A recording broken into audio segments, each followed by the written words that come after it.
What's going on, fellas? Trash bag. That's fuel. That's new filter. Ah, that guy's missing. So, if you don't know, it's fuel filter day. I got some brake cleaning. I'm gonna get that all cleaned up, get that fuel off there because that gets all hot and warm.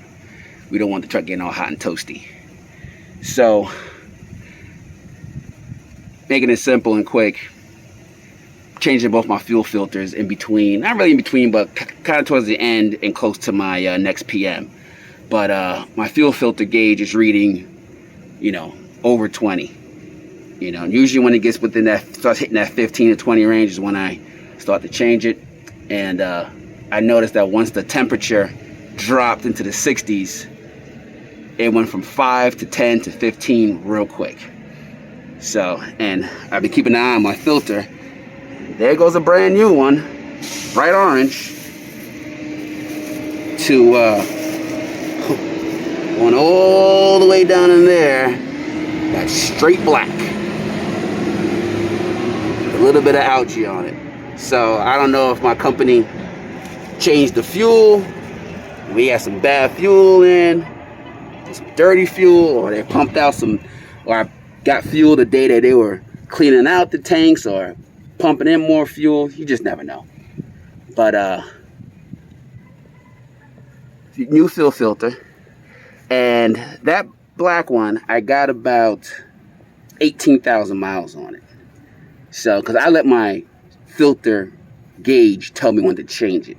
Some guys do every 8,000, so they change it.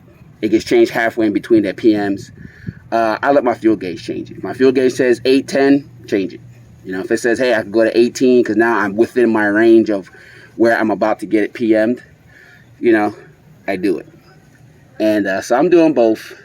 I'm going to mark my stuff because, again, it's about to get PM maybe in another week or two, but I don't want to keep riding with my, I don't want to keep riding with a dirty filter.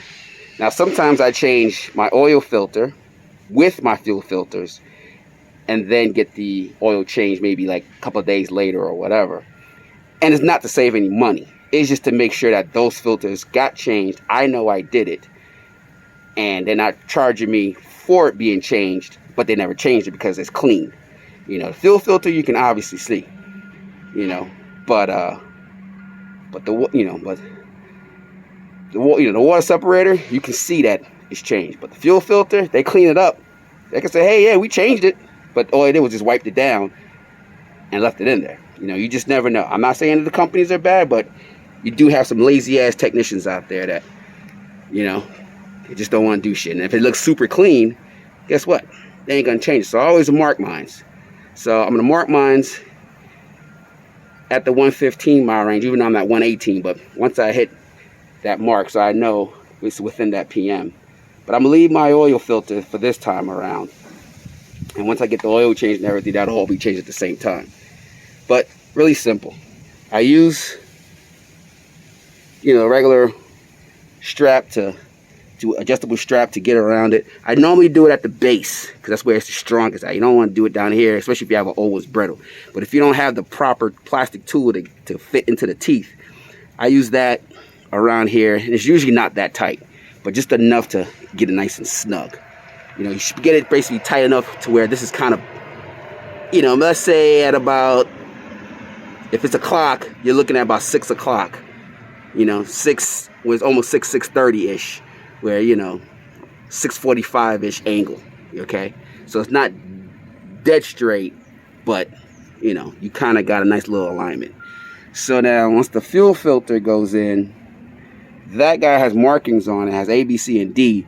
You should get the D to line up to right at this bend, or right where that bolt is. They should basically line up so you've got enough torque on there. But it needs to be more than hand tight, because if you're in a jam somewhere and your fuel filter or whatever, you got to be able to take it off, by hand. It's not a machine. So I use all these bottles to collect. Now, to get the fuel filter out, it can't go straight down. It has to come out on an angle, and it's full of fuel. So what I do is I loosen it. See, I got a gallon here. I cut the top. I use the top to catch it, to get that top fuel off. Obviously pour it back in there, and then I'm able to maneuver the filter out without having to pour it all over the ground, pour it on myself, pour it all over the system where I got to overspray. So very little drop. You know, maybe there's a hole in that bag and it's dripping. Hope not, but you know, got it all done. Now I'm going to put the new filter in and primer up, and we'll be on our way. Later, fellas.